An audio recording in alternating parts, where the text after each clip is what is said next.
Welcome back, everyone. This is Super Kelly Brothers Podcast, episode 89. My name's Sloan Kelly. My name's Jody Kelly. And welcome back, everyone. This is us.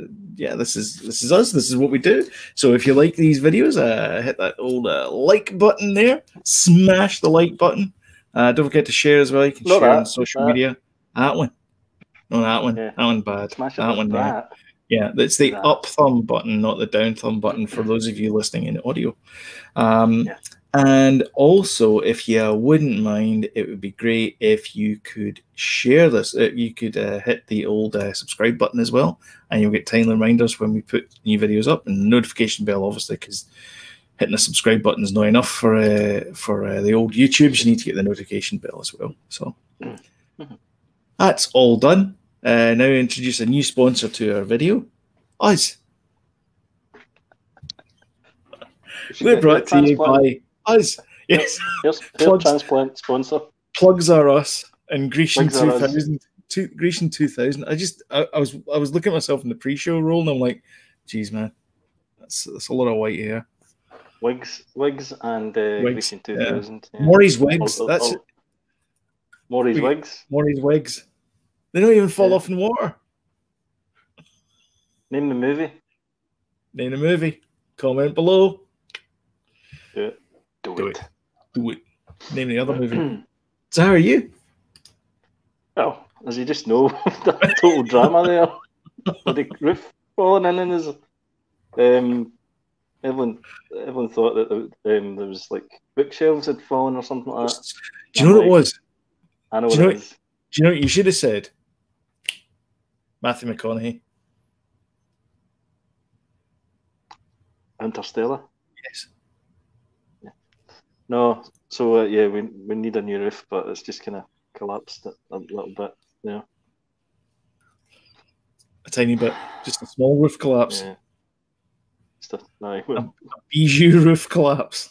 You don't want a small one. No, a big one's bad enough, a small one's you don't want that. Anyway. Yeah, I need to look into that. Call the guy tomorrow. Aye, definitely. Yeah. Not good. I get quoted for in other awesome news. I get quoted for the fix for my transmission that's gone in my car. I don't know if I've mentioned this before in the podcast, but the transmission's gone in my car. So I use it to commute up and down to work. Well, I would have done it every day, but obviously we've been in lockdown because of some pandemic or other. And it's going to cost $5,000 for the transmission and probably about $1,000, $1,200 to get the labour for fixing it. So it's like $6,500 to fix a car, and I'm like, Is it worth it? I don't know. I don't even think the car's worth $6,500. No. But then how are you going to sell Then it? we're going to get up. Oh, exactly. That's the thing, is that how can I sell it? I had that dilemma with a car and ended up driving it off a cliff. Burning it in a field. getting in shit. No, I didn't. I did not do that. Did not do that. I paid someone to do that for. No, I didn't do that. Aye. Yes, that did not happen. I mean, I'm assuming that you found some kind of way to get rid of it, but you didn't. I think I had to get it fixed to get my money back to sell it, and I just broke even type thing. It was the fan. Yeah. It was the fan belt. I think it was not the fan belt. The timing belt. Yeah. Was that so? Because that's quite an expensive repair as well. You think yourself as a belt, it's not that expensive. They've got to like dismantle half the engine to get to it. That's when it starts to get. It's the most expensive thing to get fixed, I think, in a car, pretty much. No, that would be the transmission. Well, apart from that, aye. Do you know what a second-hand engine is? So a second-hand transmission is about $2,000. A second-hand engine, $300. Oh, really? Yeah. For the same amount of kilometers on it. Could do that, like the pit stop type people do, Or just change out the entire drivetrain, engine. Engine. It's probably cheaper. Everything. I don't know what I'm going to do. I think I'm going to have to figure something out. At least you're working from home, though. You're not needing I'm working. rely on it. Funnily enough, I'm actually back at work this week, starting Tuesday, Thursday. Oh, really? No way. Typical timing. That's a nightmare. So it's like, lucky way Heather. So yeah, I know. So I need to figure something out. I mean, it went. I don't think I mentioned it, but it went like April-ish. I was doing the Tim's run on a Saturday, and the car just wasn't quite getting the gears, and I'm like, this doesn't sound good.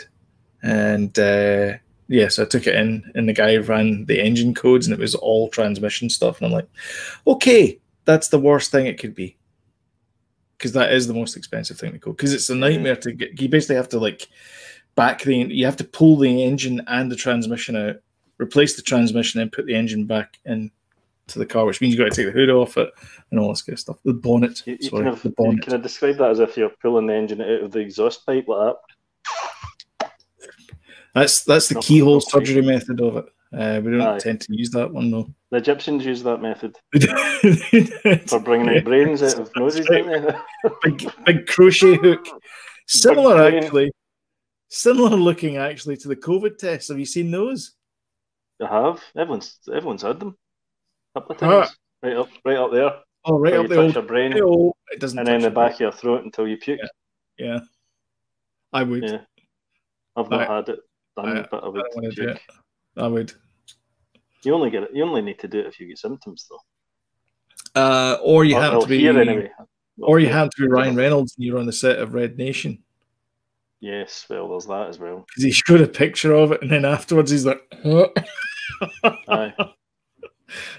Yeah. Good. I mean, well, we're going to talk about because one of his kind of anticipated films, Free Guy, has been delayed, and we're going to talk about some delayed movies later, aren't we? We are, yeah. Did you see how smooth that was? Yes, that was very smooth. Hold on. Thank you. I'll add that to the list. Smoothness. Yes, all smoothness. Smoothness factor of 7. 6.5. Oh, so it's going to December. Oh, let's. Is it? We'll find out. We'll find out later. Yeah. I almost gave the story away there. So how's your weekend entertainment been?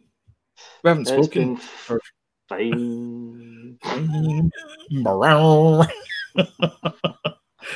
Yeah. I don't think we've watched that much this week, to be honest with you. Oh yeah.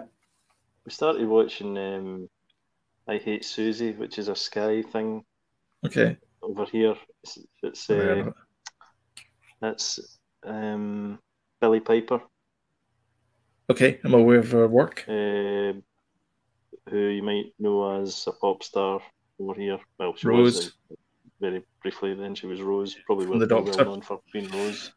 She was also in Diary of a Call Girl as well. That's right. She was in. She was also in.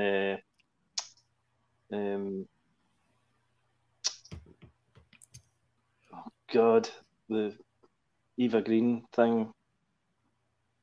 Penny Dreadful. She was in. Yes, she was in which that. Was yes, fantastic. By the way, she was. Yeah, apparently it's really good. Well. It's brilliant. And this is a thing she created. I think it's. Well, I know it is. She created it along with somebody else, and it's kind of like her experiences, I think, from being famous and stuff. And it's about a star who was discovered on reality TV, like X Factor type thing, and she becomes a star and all that. She's into acting, kind of like her life.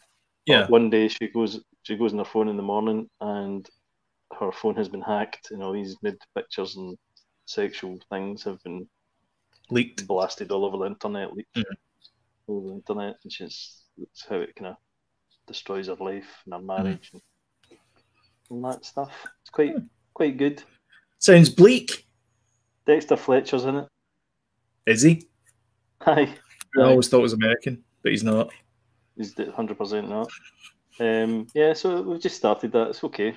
The posters make it look really good, and it's not that bleak actually. It's quite kind of quite upbeat, less bleak, kind of little bit quirky, but dark. So think of that. Okay, so 0 to ice cream cake. How bleak is it? Is it like a 2? It's like a black ice cream cake. Like, In fact, so, it's not even that. It's probably it's a turd colourful ice ice cream cream cake. cake, but black in the middle. I'd say. Turd in the middle. Maybe. Okay, that's Coal, weird. Coal in the middle. Lump of coal in the middle. Okay. Yeah. It's very quite adult as well. It's quite drugs and sex and things. Rock and roll. And rock and roll, yeah. Okay. And Comic Cons as well, because she does play she's at a Comic Con thing because she has to appear at it. This is her next thing she appears at. Okay. After the photographs have been leaked, she's like, you can cancel if you want, but she's like, no, I'll go, because she plays this. So it's very similar to her in real life, So it's semi-autobiographical. I think you're right. It's If I got that right, I might have mispronounced that, but it sounds right. I think it's spot on. So we watched that. I've been watching Cobra Kai. I think you have as well. Yeah. So I didn't. The Karate Kid for me was it was okay. Like I was into it when I was a kid, but I was like, I don't know if I really want to like relive the glory days of Cobra Kai. Or of the Karate Kid. So I'm only 5 episodes into it. I watched 5 episodes. So we have our movie night on Fridays. I'll talk about that when I guess my turn. I watched the first episode of Cobra Kai, and within about 5 minutes of in fact, less than 5 minutes, the episode starting, I'm like, this is great. I know. I have to say, it's one of those addictive ones. Do you? Yeah, kind of addictive. Well, there's some things I've watched 5 in a row. So that's what 50 minutes. I don't know. An hour and a half. Each or something. Yeah, they're 25 minutes each, whatever it is. Hour and 20 minutes or whatever it is. I watched all of it. I loved every minute of it. I thought it was great. Yeah, me too. I really like. I don't really remember the characters. I remember Danny being this kind of dweeby kid, kind of similar to Johnny's Charge. It's that trope of the lone wolf and the cub that we keep seeing over and over again. Yeah, you're right. Actually, but I think Johnny's a really sympathetic character in this. I find. I like the fact they've twisted it, and you hear his side. You've probably not got to that episode not yet, but quite, it's kind of the way his perspective on what happened back then, And obviously we saw it from Danny's point of view, in the original Karate Kid, and now we see it from his point of view, So it's really good. It's really addictive. I'm pretty much. I'm almost finished season 1. I'm on episode 9 now, so I think there's only 10 episodes per. I think so.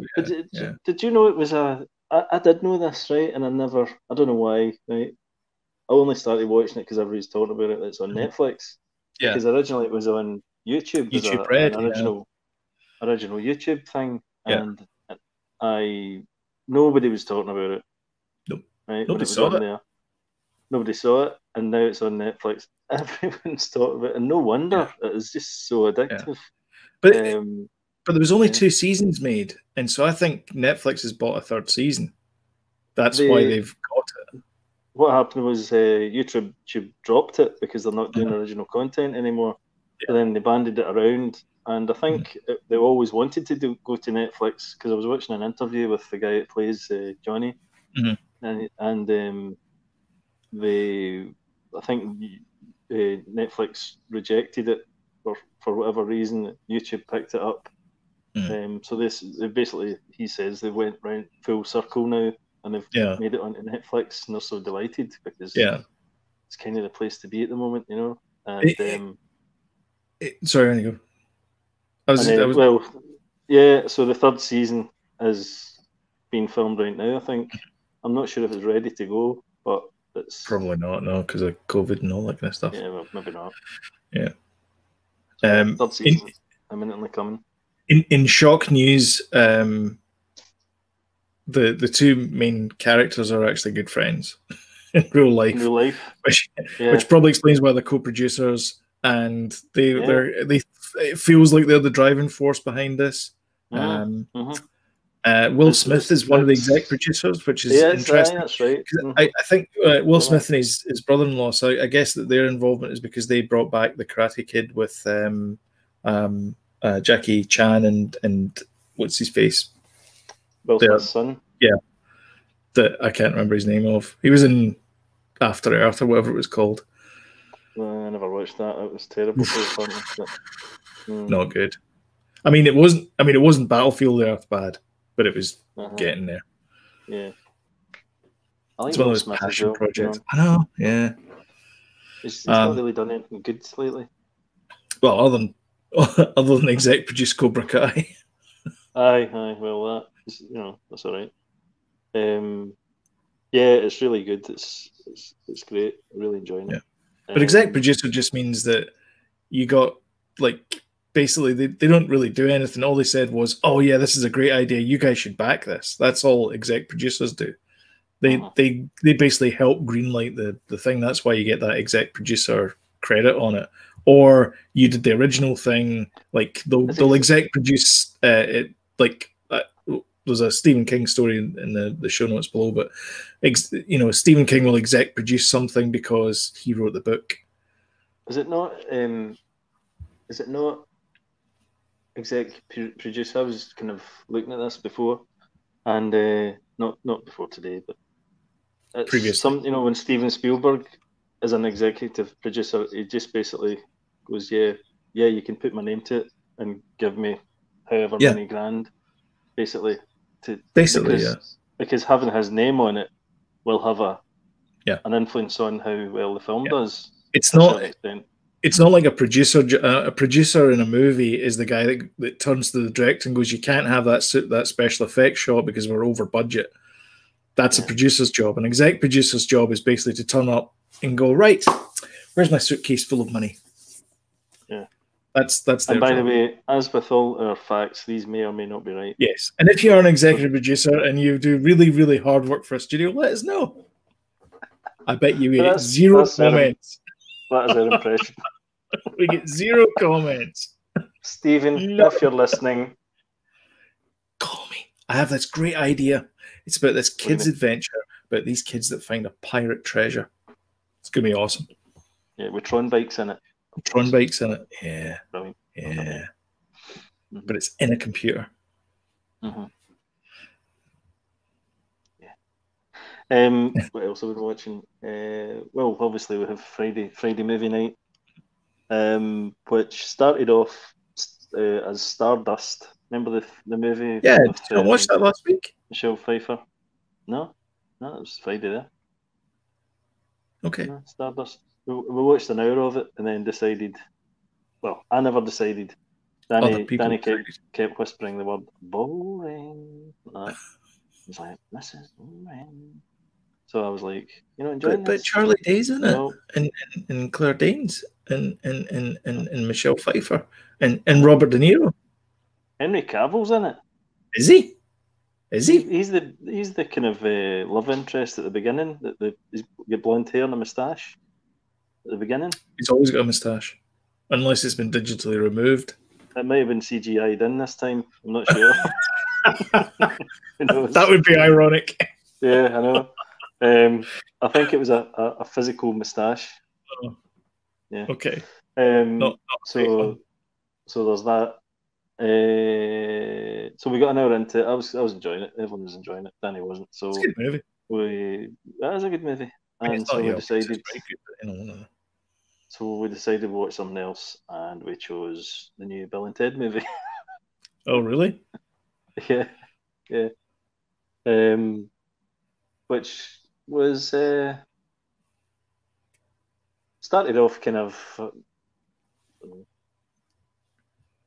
Keanu Reeves looks really weird without a beard.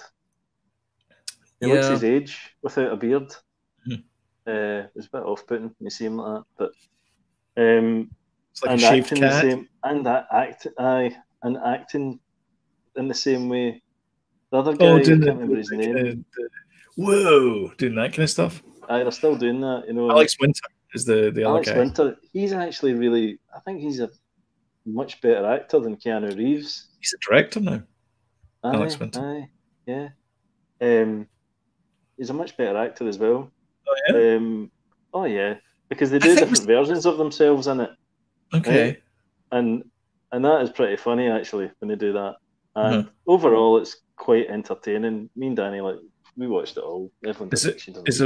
there a John Wick version of Ted Theodore, whatever his name is? No, but there's a bit though when they go and they're in prison and they're like totally get these, you know, bodybuilder suits, so, you know, like made to look as if prosthetic, you know, made to look as if they're massive, big mad tattoos all over them and all that. It's so fun.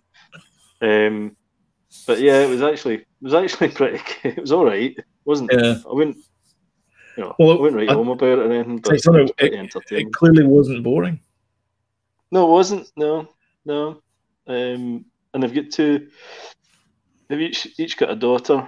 And obviously the PC brigade and all that are going.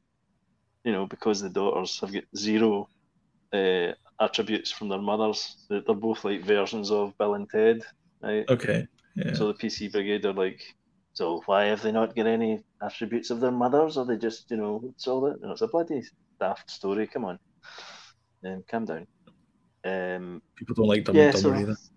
I don't know if I wouldn't recommend it as such, but I wouldn't not say don't watch it. You know, it's okay.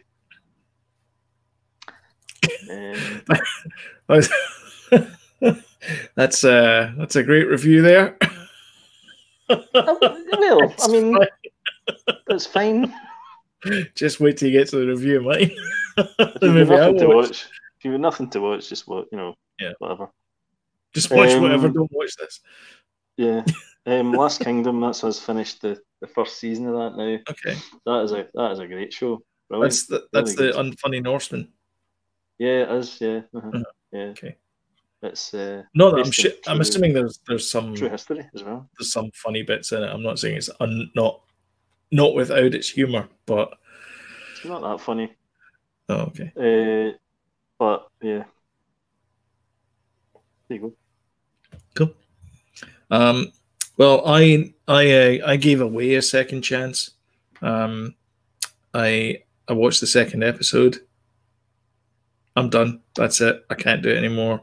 Someone else. I was like, I was thinking to myself, okay, I need to watch it for the sake of the podcast to get to like the end of it, end of season one, and sort of see how they get, you know, what happens when they get to Mars and all that kind of stuff.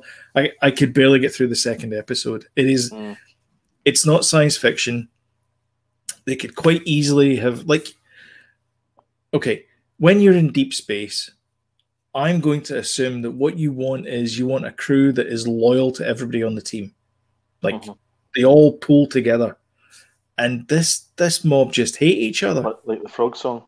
Yeah. We all stand together. We all stand together. Ribbit. These guys all hate each other. And they all like backbite each other, and the second episode was around a spacewalk. And so the commander has to go out, and the guy that hates her, the Russian guy, because he's a Russian guy, so he's got to hate her because she's American and she's a woman and she doesn't know how to do anything. And I'm the most skilled man here and blah, blah, all that kind of stuff. Tropes. So they go out, and of course the trope is you go out with the person you hate, you find out through adversity that you've actually got a lot in common, and you work together, solve the problem, and then you become friends. Which is exactly what happens. Okay, I mean it's a spoiler, I guess, but you knew exactly what was going to happen. I mean, they practically telegraph it before the episode. They might as well just call the episode. This is the one where the Russian befriends the commander. That's pretty much what they should have called that episode. Anyhow, so they get in, they're all patting each other on the back, going, you know, you're not so bad. Oh, you're not so bad yourself, and all this kind of stuff, like just the usual stuff. Then you're the best. You're the best. And then out of the blue, one of the other characters goes, "You're both morons! I hate you all!" And then just descends into the tunnel. And the slow motion thing. Yeah. I sent it on the Facebook channel. Check out Facebook. We have a Facebook page. And I put the video up there. And it's like, where did that come from? like if they didn't, okay, so if they hadn't done the spacewalk, it was a risky maneuver. But if they hadn't done the spacewalk, they wouldn't have got enough power to power the solar sail thingy fly thing, which meant that they wouldn't have been able to sustain themselves. I don't know, Okay. some technical You've lost us all now. And what I'm saying is that if they hadn't have done it, they'd have been dead within weeks. Right. But because they risked it for a biscuit. They succeeded, and now they're going to be alive until they get to Mars and then get some other adversity. And die, probably. And then die of just infighting or something. I don't know what they're going to do. Die of boredom, which is what most people who are watching this do. So I was on IMDb and I was reading the comments. One guy said, "This is like watching paint dry if paint wasn't able to dry." So what is it? What score does it get? And it's I can't remember. It's not high. IMDb away. IMDb.com away. It gets 6.5 out of 10. All right. Not terrible. Which is not terrible, no. I mean, a lot of people are bigging up because they're saying, well, this is actually a family drama. It's not really, it's set in space, but it's not really about space. It's about a family drama. And that's fine. I understand that. But Lost in Space is about a family drama as well. And it does just fine in space. Absolutely. It's brilliant. So your argument is invalid, I think. Every time they go back to the daughter on Earth, she's just in tears. It's like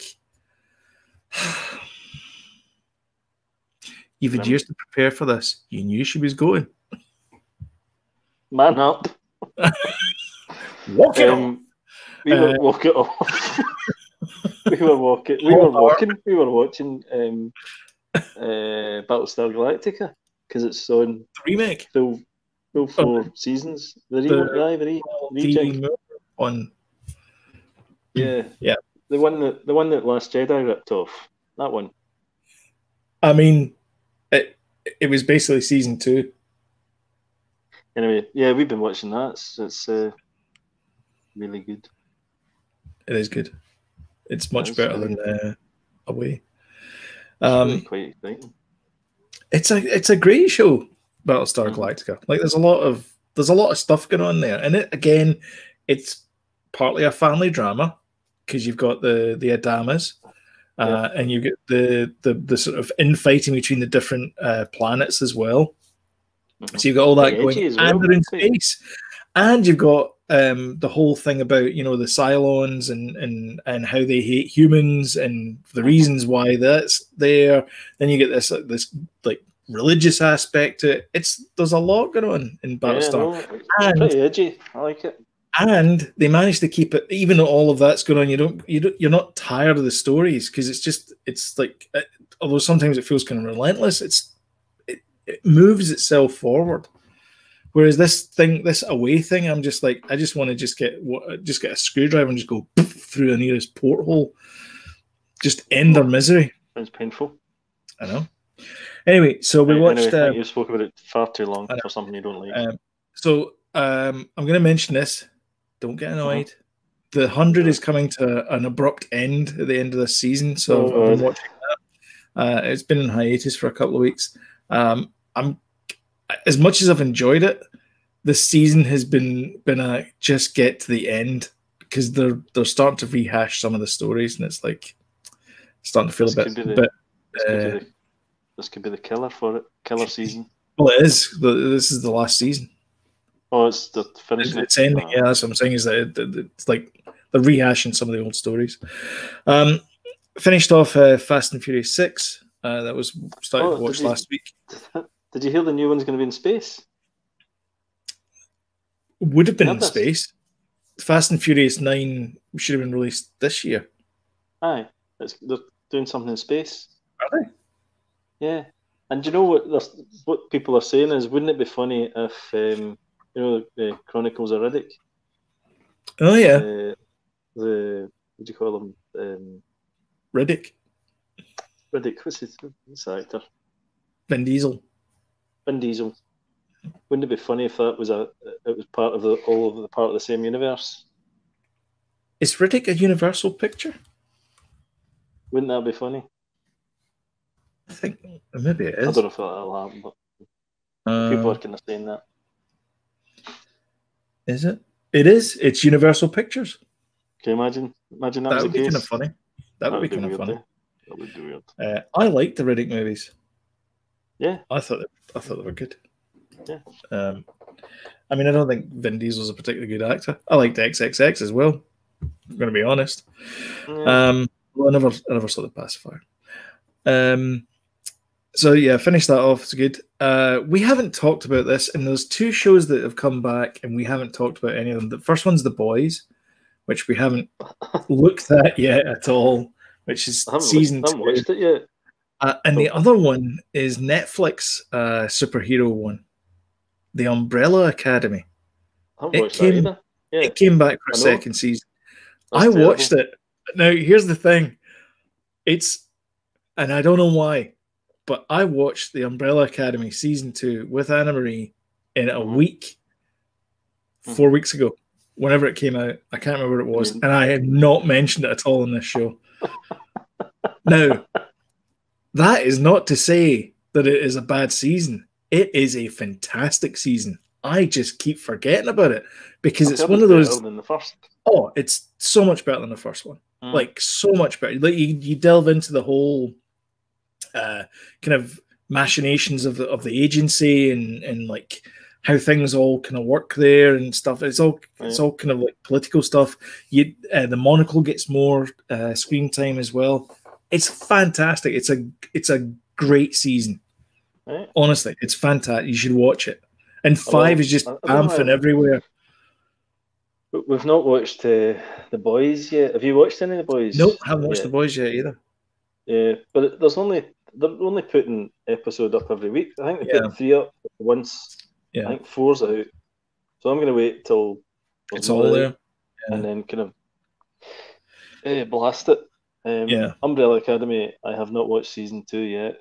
You need to watch it. It's really good. But I will. Yeah, it's honestly really good. Hot in the first season, I must admit. First season was okay. A little bit of a grind. The second season was like, will we watch one more? It was a page turner, so it was really good. I think the reason why is because they all got the majority of them got equal screen time, and so they all had their own individual stories, but they all kind of came together at the end, and they didn't really do that until like the last 5 minutes of of season 1. They didn't come together as a family, and in this one, they're as fractured as they've ever been, but they still have that kind of familial bond that kind of brings them together, and it's really good. It's a great season. All right, I need to see it. So I like the idea of I like the idea of the first one. But it just, I don't know, just bits of it were dragging a wee bit for me. Yeah. And also, it's filmed up the road. Slow stuff, but is it? Yeah, it's filmed in Hamilton. I don't mind some things that are a bit slow. Although I tell you, I think I've said this before, but that one on Amazon Prime, I can't even remember the name of it. It's based on a science fiction book. Oh yeah, another one. Tales from the Loop. Tales from the Loop. Yeah. Oh, but jeez, man, honestly. I gave the first episode a try, and I'm like, meh. There's good ideas there, but it's so speaking the way that the dialogue is so slow. Oh my god, it's so frustrating because it could have been so much better. Yeah, it really. I'm assuming Jonathan Price is God. I'm assuming Jonathan Price is God or something like that. Oh man, honestly, I don't know. I've not finished that yet, but you know. Yeah. It's all individual stories, you know. Although they're all kind of tied into each other. They're all linked because it's all the same place, and it's the kind of this power station type place that has this big kind of ball of energy in it and stuff. And you know, it's causing kind of portals and time lapses and time travels and causing all these sort of Do you know? weird things. Do you know what was good was Electric Dreams. What, the movie? No. Well, that was good, but Electric Dreams on Amazon. I think it's Philip K. Dick or Ray Bradbury short stories. But they've like pulled them into an anthology, and it's like a Sky Hulu cross thing. So there's American actors, British actors in it. It's really good. Bryan Cranston's in one of the episodes. He plays this like general guy who's come back from the war, sir. It's really good. We need to hook up because we can only watch First World Problems. We can only watch Prime on the projector because we've not hooked it up to the PlayStation yet. Right. Because I don't think Evelyn can remember. Because we put the password in there on the laptop, right? And we memorised the password, right? Yeah. And Evelyn can't remember the password to put it into the PlayStation, so we've watched it on the laptop. So we need to hook it up to the PlayStation to get kind of more use out of it. Yeah, no, you definitely have. You gotta watch. You gotta watch that one. It's really good. We watched The Social Dilemma, which is a documentary. I think it's a Netflix original documentary, Skydance winner type thing. It's all about Facebook and Twitter and how they sort of affect people. It's really good. There's like a drama that runs through it as well in the background, and then they interview. It's nice because it's a breakup from the usual interview type thing. So there's a little drama that goes all the way through. The boy from Santa Clarissa Diet's in it, isn't he? Who is also young Sean in Psych as well. Psych? It's about this guy who's a psychic detective who works for the Santa Barbara Police Department. It's probably one of the best cop shows on TV. Psych. P-S-Y-C-H. P-S-Y-S-C-H. I don't know. Psych. P-S-Y-C-H. Psych. The theme tune is awesome as well. And then finally, for the movies, we watched Jurassic World: Fallen Kingdom on Friday, which is the second one. Yes, second new one. Who knows how they're naming these things now? I don't understand the naming, but apparently Jurassic World is the name that we're going with now. That's because it's no longer part of Jurassic World. Yes. So this is Jurassic World: Fallen Kingdom. So it picks up with Claire and Owen. It's Jurassic World spoilers, but I think there is a plan. There seems to be a plan for these three. Oh yeah, no, I think there is. Yeah. The ending of it, kind of. That's why it's called Jurassic World. Yeah, exactly. Because it started off as like Jurassic World: The New Batch or whatever it's called, and then it's Jurassic World: Fallen Kingdom, and then the next one will be Jurassic World. It's kind of like it feels like the 2020s version of Planet of the Apes. You know what I mean? Battle of the Planet of the Apes, or Planet of the Apes, Battle for the Planet of the Apes, Battle Under the Planet of the Apes, or whatever one it was. All over the Planet of the Apes. All over the Planet of the Apes. Inside the Planet of the Apes. Yep. Who gave them machine guns? Battle of the Planet of the Apes. This is a terrible idea. Battle in the treehouse of the Planet of the Apes. Anyway, so it starts off in some congressional meeting with Dr. Ian Malcolm, who is probably one of my favorite characters from Jurassic Park. Played obviously by Jeff Goldblum, does a fantastic job reprising the role, and he basically says, "I think he's in the new one." He's in. He might be in the new one as well, but he's in this one as well. Sorry, you're talking about Jurassic World. Yeah, so it opens up with Owen and Claire have split up. Surprise, surprise! We knew that wouldn't last, and she's been asked to go back to the island to save the dinosaurs. Because what's going to happen is that the island that they chose to put the park on, this bit makes no sense. This is the plot hole for it. Contains an active volcano that they knew about. So why would you build a park on there? Don't be going saying this and it makes no sense. That part of it when it's Okay, a part I with know. dinosaurs in it. It's about dinosaurs. I know. Okay, Come on. so But anyway, escapism. Come on. I know. So Don't make anyway, criticism. so they get hired by this guy, but it does this thing. So it cuts back to the courtroom place, congressional thing, and Dr. Ian Malcolm's there, and he goes like, "I think we should just let them die. I don't think it's a good idea." And I turned to him and went, "I think that's a good idea as well. I think we should just let them die. They had their chance.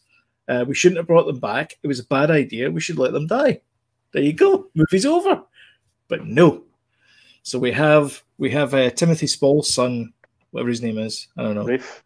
Rafe Spall, who's in league with the farmer from Babe, who's all about genetic manipulation, because he's got a talking pig. Yeah. So he's like, all right, I might as well go for dinosaurs as well. He's obviously moved up in the world, doesn't he? Yeah. From pigs to dinosaurs, yep.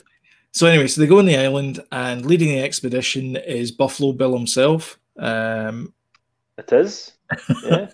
Tucking his winky in between his legs, wandering about. Would you Dino me? I'd Dino me. Please try and wipe that from your visual memory. Anyway, so they go there, and of course it's the old crisscross, double cross, and hilarity ensues. Well, and of course it's the start. Well, no. Well, I was just going to say the baddie in the first reboot was the mental guy from Full Metal Jacket. Kingpin, Vincent D'Onofrio. Yeah.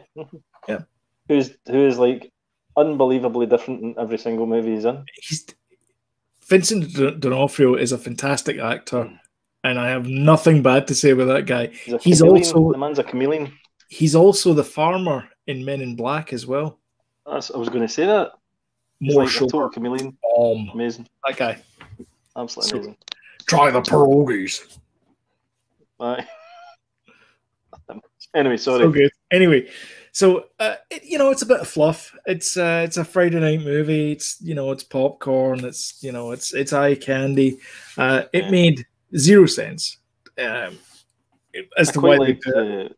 But I quite like the fact that it turns into a bit of a horror, haunted house horror movie at the end. Yeah. When the dinosaurs creeping about. I quite like that. We took Danny to see it, and he at that part of the movie, he watched it from underneath his jacket. Basically. Yeah, it was like gone at that point. Yeah, I thought the start was very Spielberg. Like the submarine, it goes under the water, and then they're like, "I've got the bone," and you see this big shadow above them. Yeah. And the guy's trying to. Yeah, it was good actually. The beginning. Yeah, the guy's trying to hand crank the power supply the way that what's his face Samuel L. did in the first one. He's like, come on, the rain and all that, driving rain and stuff. Every time it goes, the helicopter crew can see the T-Rex in the background. Right. He's like, what? I can't hear you. Yeah, brilliant. Great, very very Spielberg. The whole let's hide it until we need to show you it type thing. It was good. Excellent. That bit was great. And then after that, they're going, just do an action movie after that. Don't bother with all that Spielberg stuff. It costs too much money, although it doesn't. But they're just throw more CGI at it. It'll be fine. Yeah. I don't know. I like the Jaws thing. I don't mind it. I think those two movies have been pretty well done, as reboots go, compared to others. Yeah. I mean, to be honest, I think that one was better than the sequels for the actual Jurassic Park. Yeah, I've got a wee bit of a... when I think of Jurassic Park, I always think of the first one. I don't think of this 1, 2 and 3, though. Although I quite like the one with Vince Vaughn. Coming from. I see, when I watched those two, I do think... I mean, the second one, Lost Kingdom, was directed by Spielberg. The third one wasn't, though. Yes, that's true. So it was Ian Malcolm. He had the first one, didn't he? Yeah, he comes back, yeah. And then it was Thingy that came back for the third one. What do you call him? Australian actor. Oh, I got a cup of coffee. You're getting stuff. I'm getting coffee. It's a flask of coffee. It is. Merci beaucoup. Merci Thank you. beaucoup. That was a nice treat. I didn't think I was getting coffee. There you go. Aye, so yeah, enjoyable. Yes, a little bit of fluff. Nothing wrong with a bit of fluff on a Friday.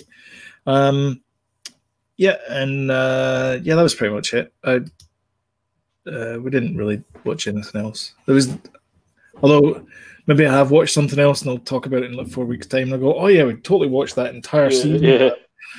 Yeah. Have you been playing games at all? I notice we don't really talk about games these days. Actually, I downloaded All Stars, the 2D version of All Stars. So it didn't work for me. I played that. Yeah, so my Switch didn't connect to the Wi-Fi because you go on the game. You play it on this Super NES thing, but it has to update the game. Aye. So I went on to the game and it said checking to see if you got permission, and it just sat there for ages, like 5 minutes. I'm like, what's going on here? And then when I got in, it wasn't there. But I did play Donkey Kong Country. Aye, that's on there now. Yeah, that's a great wee game. Yeah, it's brilliant. I remember we got that and we're like, how the hell do they do these? I mean, it's just sprites, but I mean, our naive child-like selves were like, how do they do that? 3D graphics on a Super Nintendo. Do you know that Mario 64? Mario Kart 64. Mario Kart 64 is mostly sprites. Is sprites? Yeah, it's all built for sprites. The drivers are sprites. Yeah, which I'm quite amazed at. There's a guy that Coding Secrets is the channel he's got, and he's the guy that created Traveler's Tales. Is it Traveler's Tales? Yeah, TT Games. No, is it Traveler's Tales? So. The guys that do Lego. Yeah. Yeah. So he's got this channel called Coding Secrets, and he delves into how they did it on the Genesis or the Mega Drive, how they coded some of these things, and it is fascinating. Like as a developer, it's fascinating to see the insight into how these programs got created, like all the kind of crazy stuff. Yeah, like how they would do like palette swaps to get animations, and that's kind of old one, but they would do that kind of thing, and then they would have like, oh well, we know it's going to rotate this much, so we'll add those things there, but we can also mirror it as well. So that means we actually get a full range of rotation and crazy stuff like that. And how because you got to shove everything in video RAM, or else you end up getting like it misses it, and you end up getting like streaks in your display, and all these kind of little tight tricks that they had. It's a great wee channel. See all these things. Also, it was Danny's birthday. As thank you, you sent a nice wee Super Kelly Brothers t-shirt. I did, yes. And merch and some Amazon vouchers, which he's desperate to spend. And he's got some ideas, funny ideas, what he's wanting to spend money on. But anyway, I'm like, no, think about it before you know. But he did get money from his sister, who he bought My Friend Pedro game on the Switch. Okay, yeah.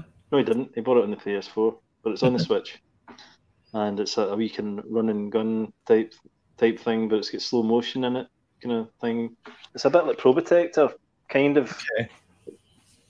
Originally, it was a Flash game, but they've really upgraded the graphics and stuff, and upgraded the kind of looks much more like a proper console game now. Yeah, and it's really good actually. And he's beaten it already. I don't think it's a particularly long game, right enough, but he's beat it already. Yeah. Grief. Yeah. Cool. But it looks. I never played it, but I watched him playing it, and yeah, it's really quite. So cool. It's like a 2D game, but the backgrounds are in 3D. So it's kind of like that Shadow Hunter.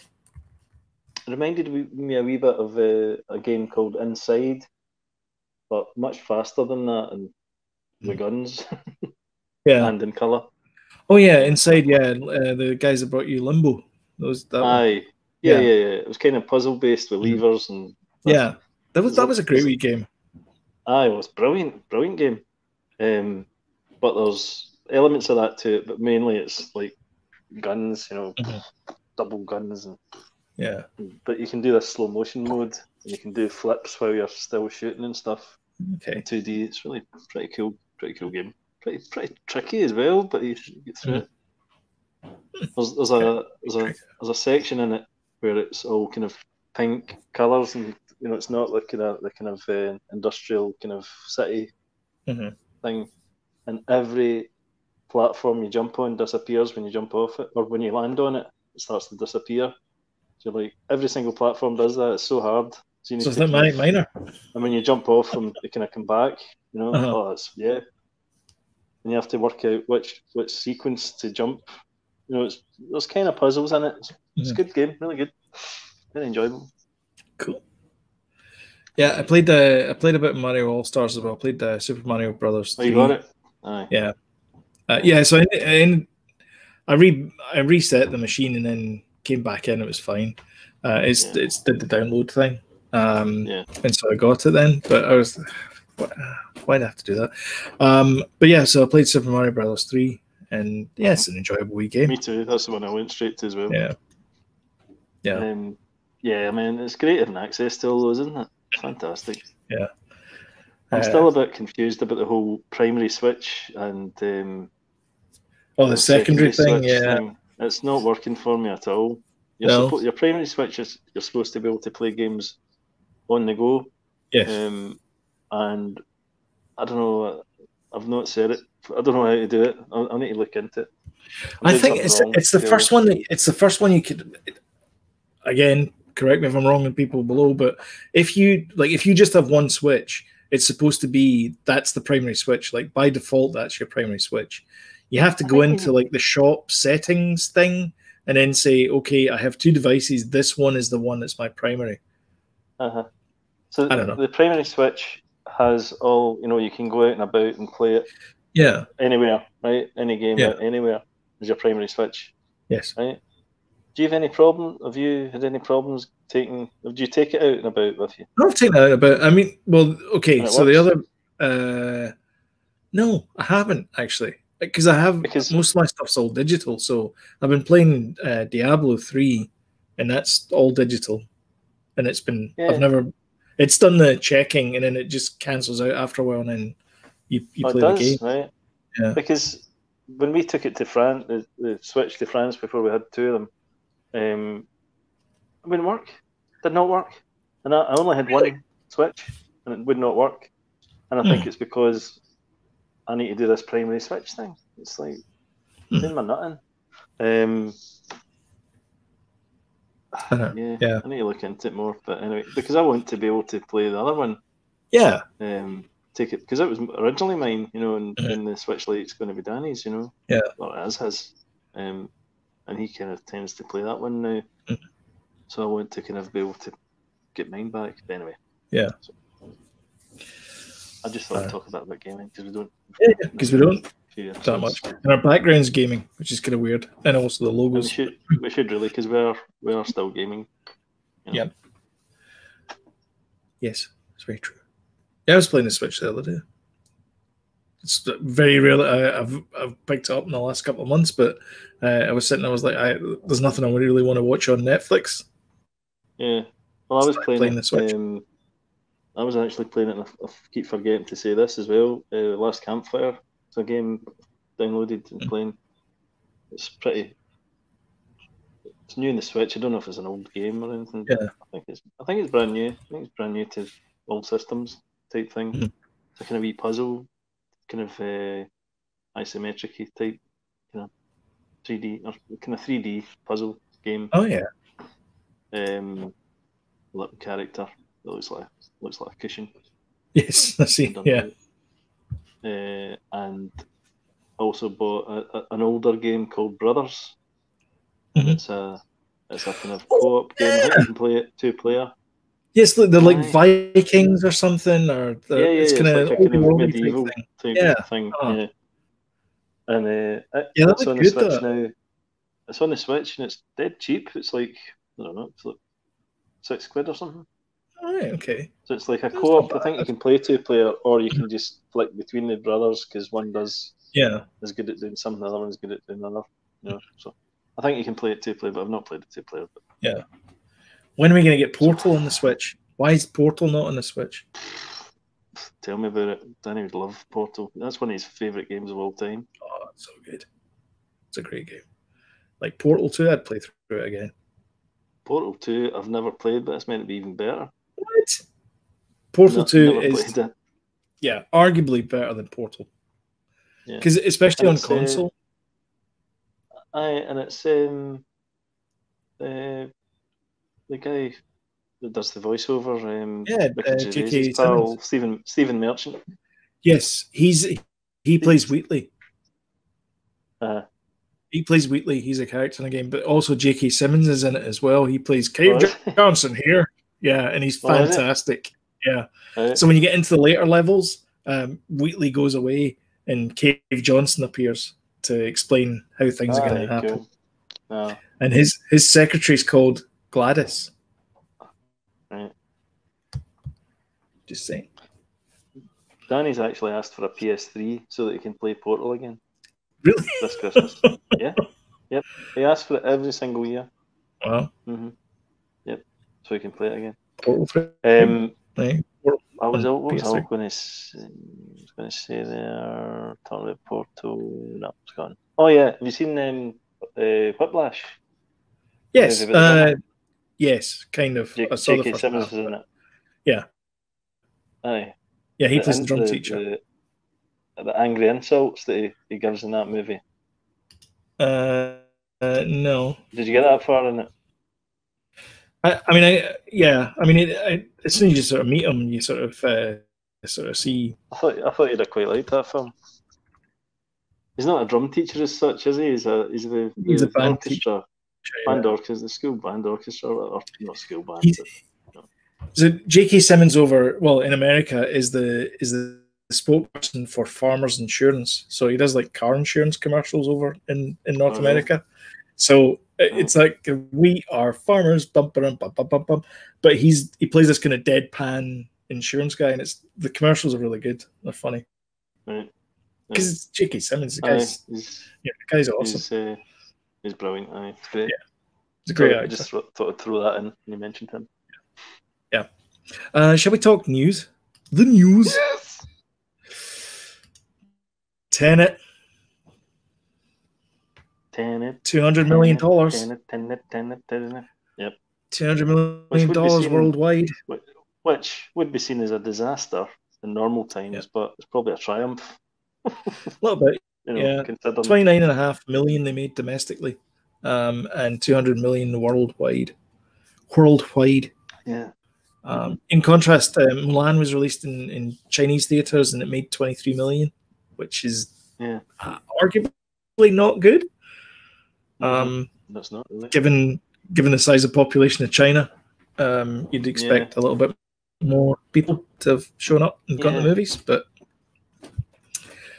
I mean, maybe sign of the times, but still, it feels a bit. You'd have thought that market would have went for that as well, Milan. Yeah. You know, but apparently no one likes it. It's getting good reviews though. Don't say that. Yeah, I mean, I'll probably watch it when it's free in December. I was trying to get them to watch it on Friday, but no. Nobody was having any of it. The thing is, I mean, Sam likes Mulan, like the original cartoon Disney version. She's not really been, we need to watch this version, because she knows it's a war movie, and she's like, I don't know if I want to watch a war movie. Like she likes the idea of it's a woman, and she's proven she's every bit as good as a man, and that's kind of the story of Mulan. She doesn't take any crap from anyone. And in this one, it's much more. It's the same thing, but it's much more and running through people and stuff. And she's not really about that. I think it's kind of a movie we've seen before as well, isn't it? When they do it Disneyfied in the cartoon, you know, it's a little bit different. But when they do it straight as a live action, it's kind of a story we've seen before a little bit, you know. I've never seen Mulan the cartoon. Haven't you? No, never. Come right to my house. Not get any. I don't have any kind of history with it or anything like that, you know. That and Cat in the Hat is pretty much on permanent loop. And is it really? Hot Fuzz. Yeah. Yeah. Yeah, Sam likes you live in a childhood. That's some trio of movies. I know. Cat in the Hat's okay. Bit overlong. Yeah, and to be honest, sometimes the Mike Myers performance is a bit grating, shall we say? So a bit too much. But something. I know. Yeah. I'll tell you a movie I'm excited to go and see. And I won't have to wait to June to see it. Is it June? It's June, and it's June in December. Is it because you watched the trailer this week? It is. I was there. I was right there. One of I think we talked about doing a top 5 guilty pleasures. One of my guilty pleasures is the movie Dune by David Lynch. It is arguably one of the worst science fiction movies ever made. It's bizarre. I get to the end of a sitting of Dune, and I'm like, I could watch that again. I could just hit stop and play, and I'll watch it again. I would need to watch it again. The thing about that is, so he condensed that into one movie. It wasn't like the first book or anything, was it? Was it kind of?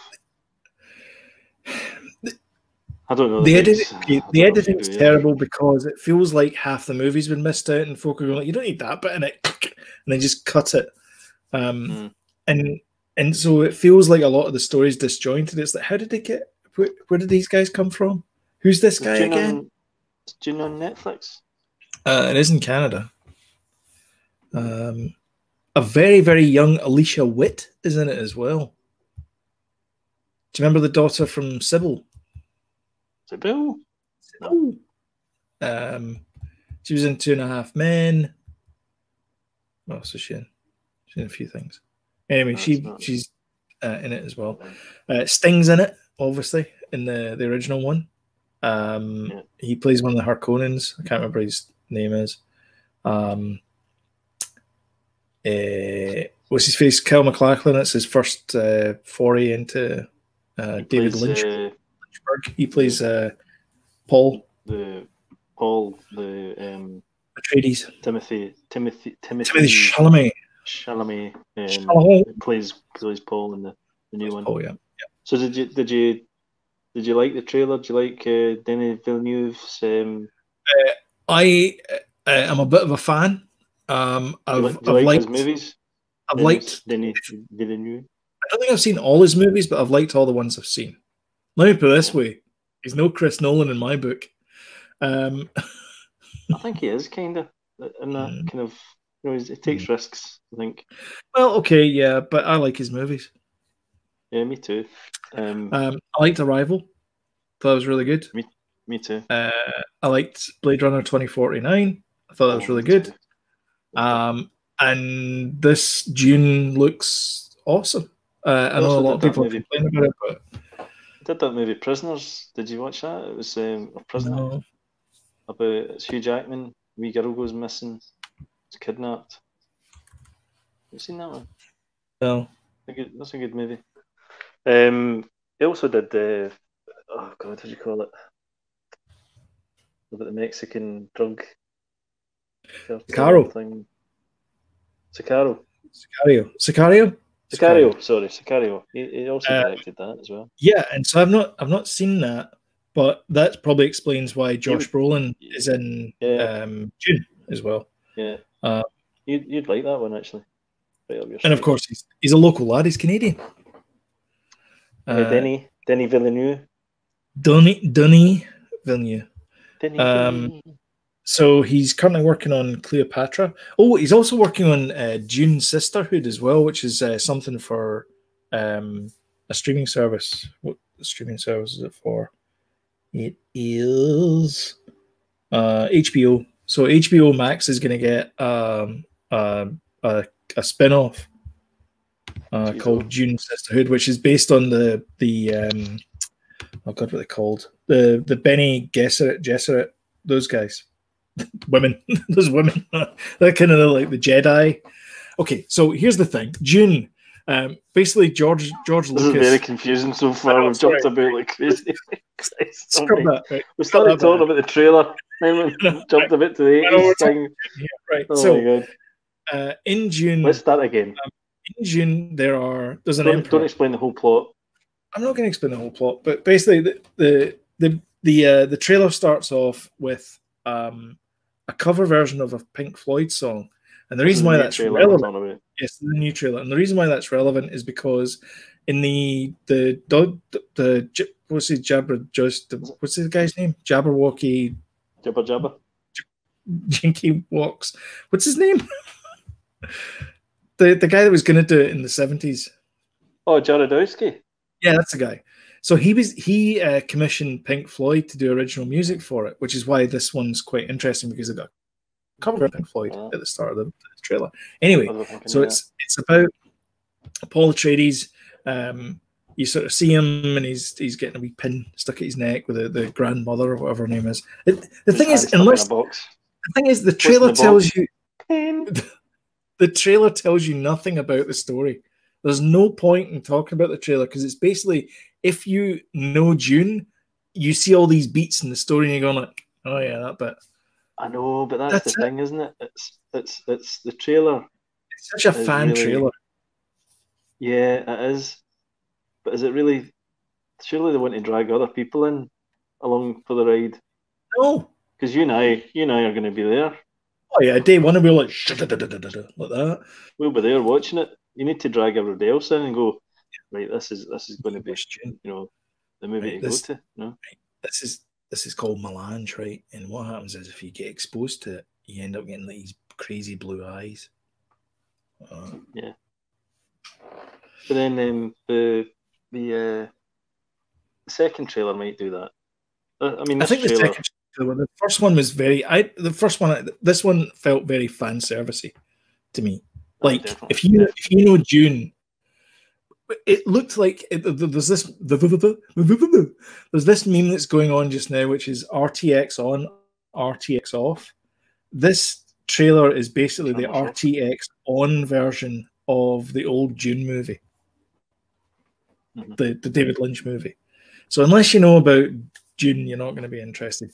But to suck people in, what I'm going to say is it's about this future where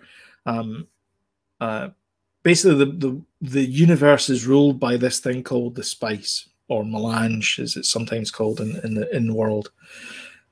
And they have this empire, and they have these warring families inside there, and the emperor decides that because production of spice isn't I think this is the sort of backstory, but because the Harkonnens, which is one of the families, are basically not doing what they should be doing to get the spice moving fast enough, he sends in the Atreides, who's this other warring family, to ramp up production. And that's how the book starts, and it's that's how the movie starts, the original movie starts, and basically it's about how they don't get on with each other. And it's a war, basically. It's a Star Wars, and they tend not to use blasters. They tend to use sabers. So there's this whole thing about it's very Star Warsy. Basically, if you like Star Wars, the original one, you'll probably like Dune. Yeah, because they ripped off so much of it. Yeah, I mean it's the Spice Mines of Kessel, which is another thing. George Lucas ripped off that. He took a bit from that. He took a bit from the Hidden Fortress. He took a bit from the Searchers, and put it all in a pot. Various other Cowboys movies, and just gave it a big stir. And there's nothing. By the way, there is nothing wrong with that. That's the genius of the man. Is taking all of that, stirring it in a pot, and then giving us Star Wars. That and to have that universe, and you're like, oh, that's awesome. And the whole thing about it has to look lived in. And that was the great thing about the original Dune, was the fact that things did look lived in as well, and even in the movie.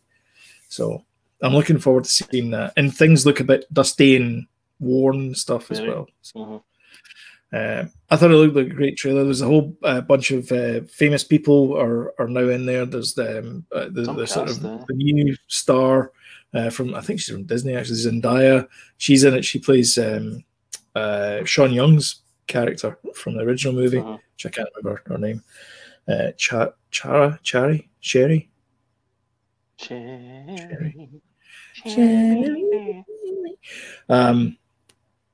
What's his name? Javier Bardem is in it as well. Josh Brolin, Oscar Isaac, who played some guy called Poe in Star Wars. Apparently, he's the best pilot in the universe. Not that he grew up on Yavin 4 and that he was a rebel and his mum and dad were rebels and they taught him how to do that, but all of a sudden he's a spice smuggler. Okay. You're rambling, dear. I'm rambling. It's fine. It's okay. Rebecca Ferguson. Yep. Charlotte Rampling's in it as well. Yep. And Dave Bautista. Dave Bautista's in it. Nice, is. Yep. He plays the Beast. And the oh god, Skarsgård's in it. Skarsgård. Yes, he plays Lord Harkonnen. He plays the big bad. He basically plays Darth Vader. So it's a hell of a cast. It's a great cast. I can't wait to see this. And then Denis Villeneuve is in it as well. So he's directing it. He's not in it. But yeah, I think it's gonna be cracking. And it's gonna be split into 2 movies. So they're not doing it as one movie. They're split into 2 movies. Yeah. All right, it's not 3; it'll be 2. Oh, well, it is. That's fine. I just hope the first one goes well. You know. Yeah. We can do that. Yeah. I'm pretty sure because it's 2 movies. Blade Runner was not a hit. No. You know, no, it wasn't. Even though which is a shame because it was brilliant, really brilliant. Yeah. Anyway. Okay. Yeah. Shall we move on? I'm looking forward to it. Yes. Wonder Woman. Doom, doom, doom, doom, doom, doom, doom. I so hope they do that theme tune. They might, for Wonder Woman 1984 because they've been kind of doing that, haven't they? In the movies, they've gone to the Tim Burton Batman music in Justice League. I think. The Batman. Oh no, no, in Justice League they did that theme in a bit, and I think the Superman music maybe as well. Okay.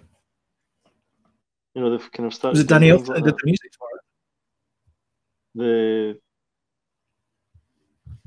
Well, he did in the Tim Burton movies. I'm not sure. I don't think he did them in the Justice League movie. Okay.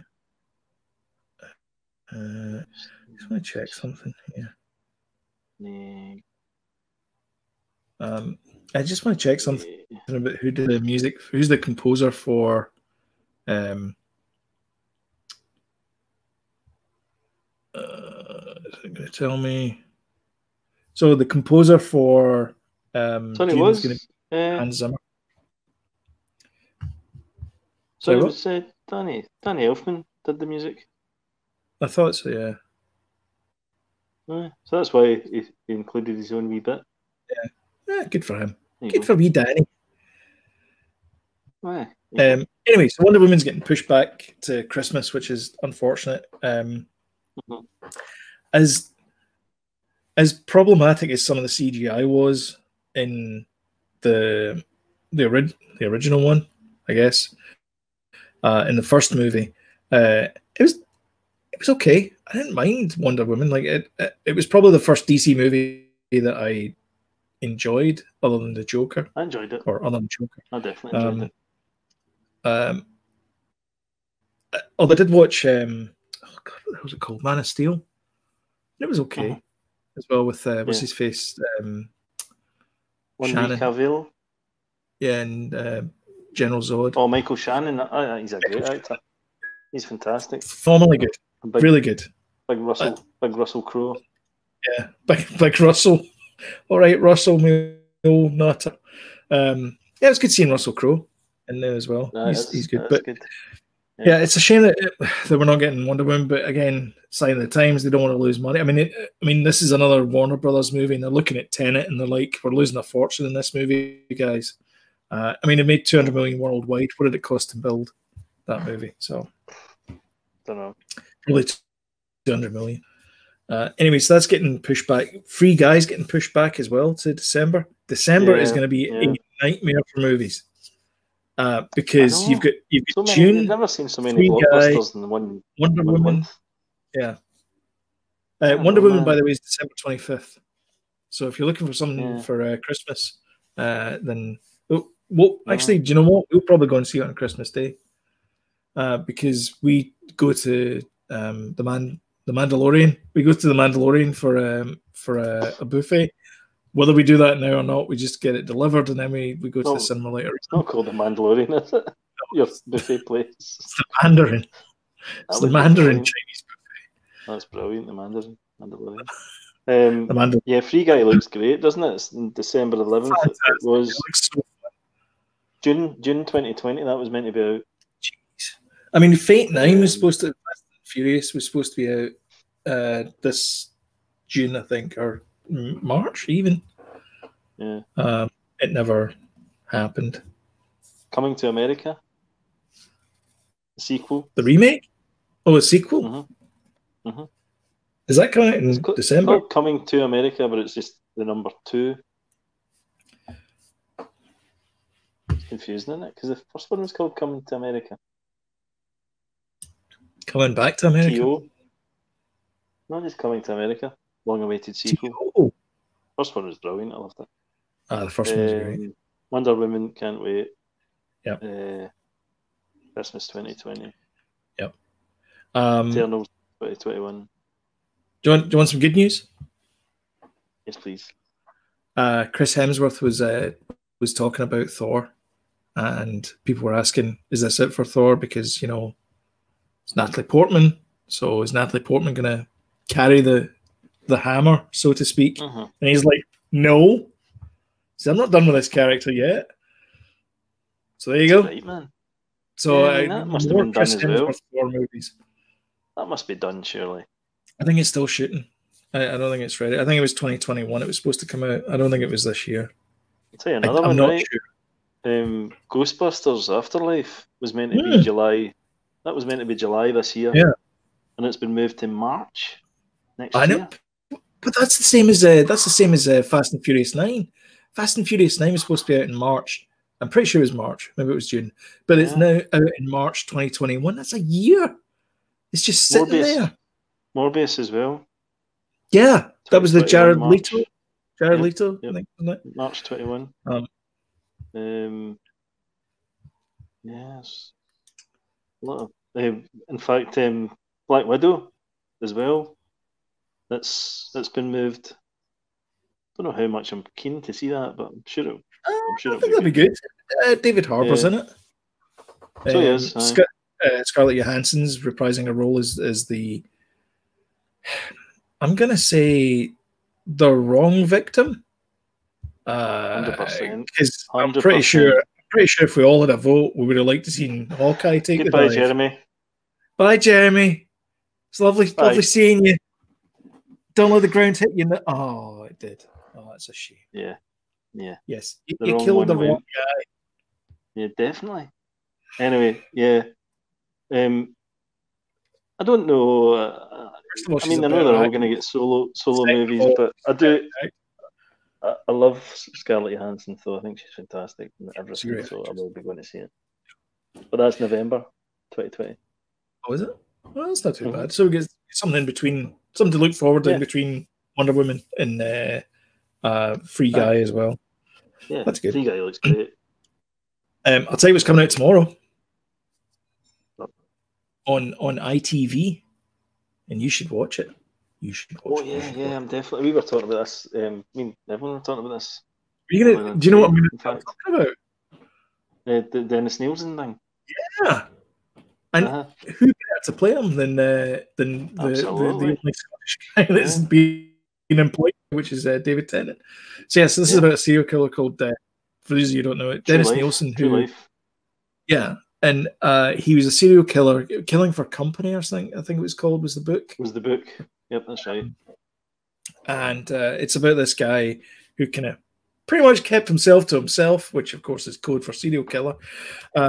And he lived in London, Notting Hill-ish. I think it was that kind of area anyway. And he would go and civil servant. Yeah, civil servant by day, serial killer by night. And he would go and find young boys and do unspeakable things. Yeah, and it feels like it's going to be another one of those sitting across from, because remember Netflix did one with Haley Atwell, and I think David Tennant was in it as well, where it's just basically two characters. Them, actually. Oh, they were so good. You should watch them. You should watch them, especially the Haley Atwell one. Haley Atwell one's really good, and the there's one as well what with. What are they called? Confessions of a. What are they called? I'll go and look it up. He's always good, actually, David Tennant, and he's good at playing creeps. Yeah, like he did a great job in Jessica Jones. No, I never watched that, but I know he was in it.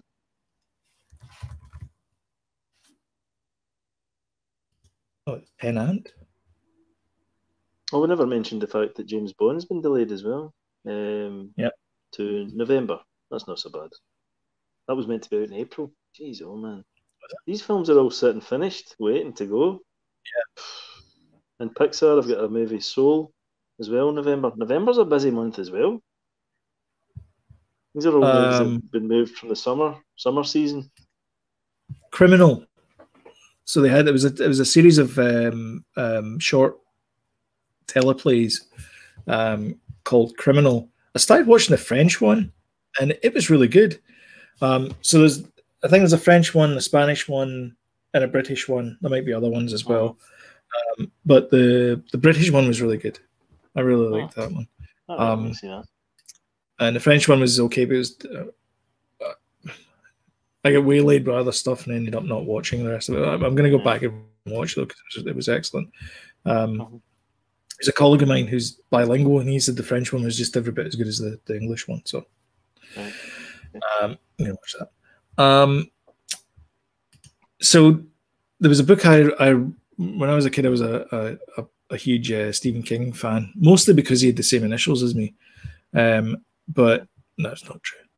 But I really liked his stuff. And one of the things I liked was Eyes of the Dragon. It wasn't true. One of these statements is false. One of the books that he wrote was Eyes of the Dragon, which apparently was going to be a miniseries story thing at Hulu, but it's been cancelled there. So they're currently going around other streaming services just now. So expect it to be on Netflix at some point. Probably. Aye. That bubble's going to burst soon, though, surely. Oh, it has to. I mean, there's no way they can afford to buy all these things. Sure. I mean, they're just new. I mean, look at Disney. Disney's the largest entertainment company in the world, and they put a new movie out on Disney Plus every 3 years. It feels like. I mean, there's no way Netflix can sustain this. There's no way. Yeah. And they're debt up to their nostrils. At least. You know what's going to happen? What? Disney's going to buy them. Probably. Never thought of that. Jeez. Oh, God. You're probably right. What's the end game for Netflix here? We're gonna beat Disney at their own game. Do you have theme parks? No. Disney don't know how to do it yet, though. They've not quite got the hang of this streaming Netflix thing. Does. Well, they definitely do. Netflix does because they keep throwing content at things. But sometimes content doesn't work. Again, not everything's for everybody. You know, there's a new drama coming to, I guess it's drama coming to Netflix called Enola Holmes, which is based on a series of books around the young sister of Sherlock Holmes.